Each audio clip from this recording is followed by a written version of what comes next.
Oke, selanjutnya ada tanggal-tanggal penting ya. Ini untuk pajak massa, yang wajib melakukan pemotongan dan pemungutan itu hanya PKP ya, PKP. Nah, Anda sebagai orang pribadi ya, orang pribadi dengan asumsi karyawan gitu ya, bekerja untuk PTA. Maka gaji Anda yang Anda terima itu sudah dipotong dengan PTA ya. Jadi misalkan Anda menerima gaji 10 juta gitu kan, dalam satu bulan. Gaji Anda itu sudah dipotong oleh PTA. Karena apa? PTA itu suatu badan dan badan itu wajib untuk melakukan pemotongan. Nah, kita lanjut ya. Untuk PPh 2126 itu setornya tanggal 10 dan laporannya tanggal 20. Begitu pula dengan PPh 2326 dan PPh pasal 4 ayat 2 final itu sama tanggal. Untuk PPh 25 itu setornya tanggal 15 dan lapornya tanggal 20. Untuk PPN itu sendiri itu setornya akhir bulan berikutnya. Begitu pula dengan lapornya akhir bulan berikutnya. Nah, selanjutnya itu ada kewajiban tahunan.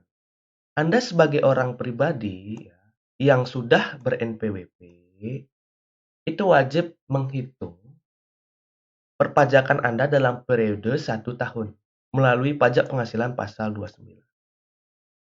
Nah, Anda ya harus menghitung pendapatan dan biaya Anda ya dikurangi biaya yang terjadi dalam periode 1 tahun yang berhubungan dengan usaha kegiatan Anda. Pendapatan dikurangi biaya akan menghasilkan penghasilan ya. Penghasilan kena pajak. Penghasilan kena pajak ini dikurangi PTKP. PTKP ini ya jumlahnya udah dibahas di video tadi ya. Setelah dikurangi PTKP ya itu akan menghasilkan penghasilan yang akan dikenai tarif. Nah, ini penghasilan dikali tarif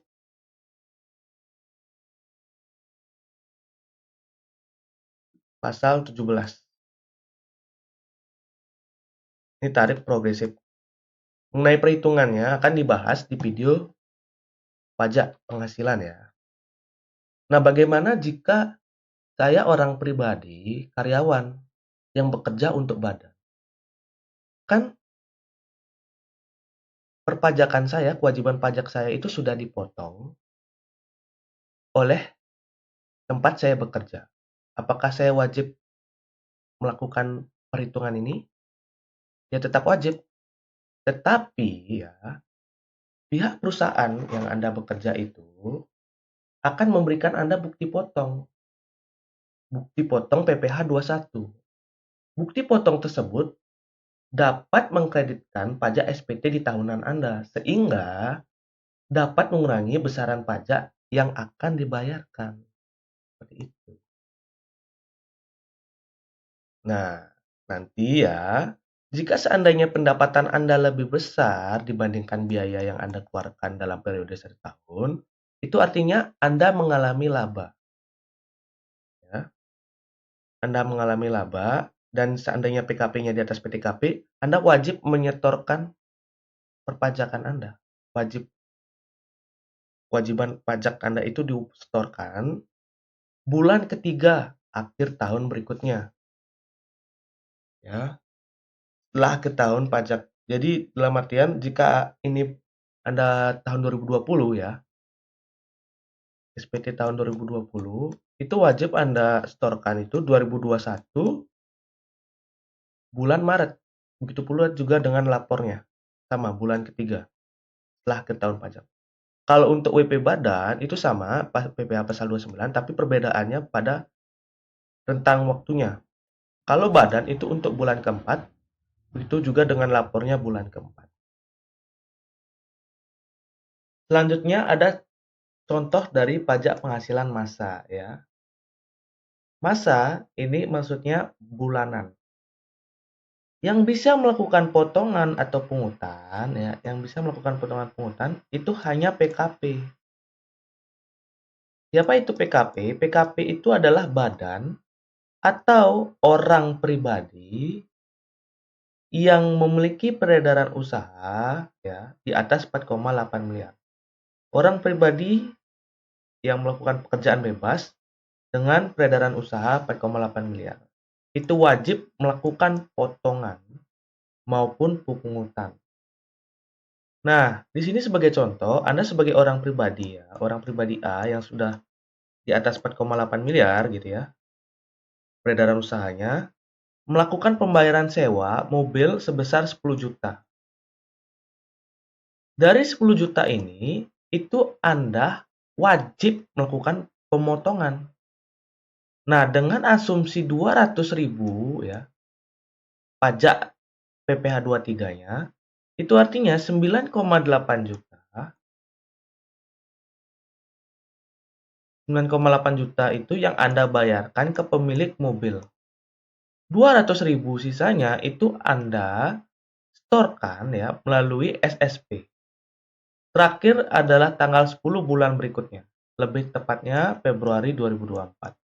Untuk lapornya itu tanggal terakhirnya adalah tanggal 20 bulan berikutnya, yakni Februari 2024. Oke, Oke, di sini ada contoh kasus ya.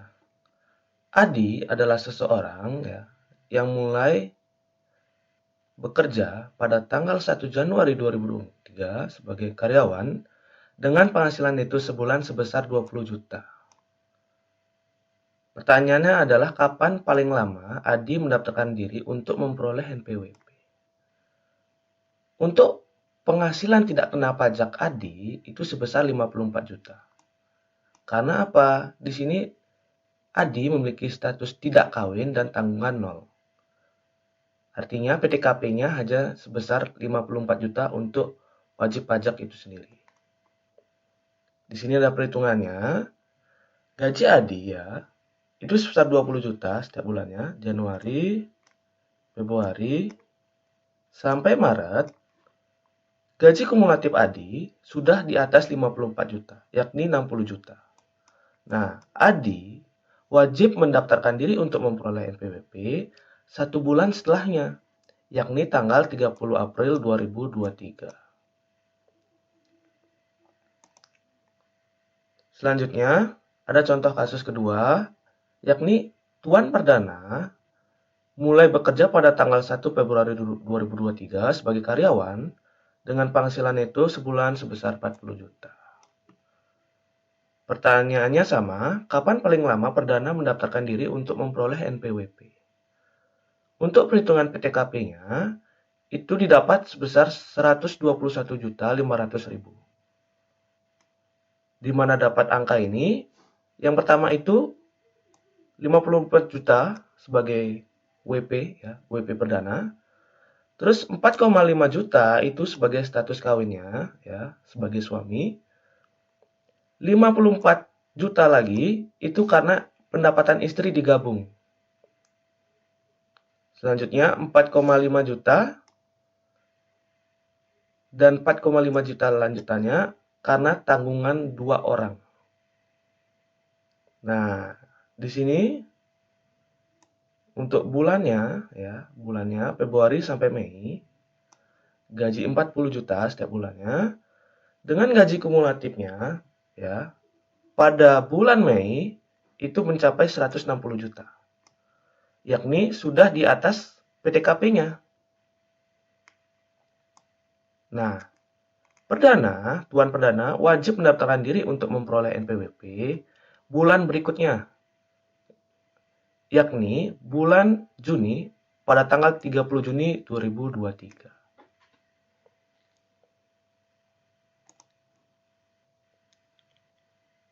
Selanjutnya, contoh kasus ketiga, itu untuk orang pribadi yang melakukan pekerjaan bebas. Untuk contoh di sini, Sinta berprofesi menjadi dokter di Indonesia dan membuka praktik di rumah sejak tanggal 10 Maret 2023. Pertanyaannya, kapan paling lama Sinta mendaftarkan diri untuk memperoleh NPWP? Sinta wajib mendaftarkan diri untuk memperoleh NPWP pada tanggal 9 April 2023. Untuk orang pribadi pekerjaan bebas seperti dokter, itu wajib memperoleh NPWP di saat mereka sudah mulai melakukan kegiatannya. Berbeda dengan karyawan, ya, orang pribadi karyawan yang wajib mendapatkan NPWP di saat pendapatannya sudah di atas PTKP. Untuk orang pribadi yang melakukan pekerjaan bebas, itu wajib ber-NPWP, ya. Pekerjaan bebas maupun usaha, itu wajib ber-NPWP di saat melakukan kegiatan. Yakni 1 bulan, ya, maksimal pendaftarannya 1 bulan setelah melakukan kegiatannya. Nah, kalau contoh di sini, Sinta melakukan praktiknya itu mulai 10 Maret. Maka Sinta wajib mendaftarkan diri untuk memperoleh NPWP paling lambat 9 April 2023. Nah, mungkin sekian dulu video yang mengenai ketentuan umum perpajakan. Jika seandainya Anda memiliki pertanyaan, bisa diketik di kolom komentar. Sekian, terima kasih.